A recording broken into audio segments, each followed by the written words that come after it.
Türkmenistanyň Sağlyk Goraýşy we Derman Senaty ministrliginiň gurulmagyna Halkara Fiziologiýa ilmi kliniki merkezinde sanly ulgam arkaly bütün dünýä öýküniň dowamly obstruktiw kesellerine garşy görüş gün münasibetli Türkmenistanyň öýküniň dowamly obstruktiw keselleriniň anyklanylşyna bejergetine we dikeldiş çärelerine täzeden çemeleşmeler atly halkara alma maglumatlar geçirildi.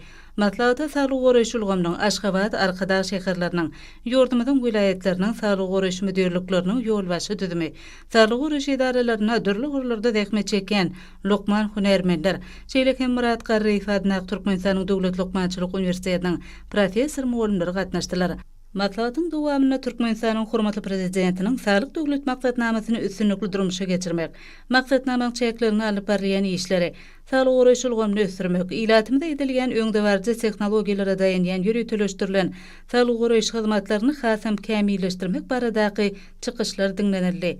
Matlagatda Türkmen halkynyň milli lideri Gahrman Arkadagymyň Türkmenistanyň dermanlyk ösümlikleri adly ilmi kitaplaryna beýan edilýän dermanlyk ösümlikleriň demalş ýollarynyň keseliniň öňüne almakdaky ähmiýeti baradaky çykyşlar işin häsiýeti eýe boldy.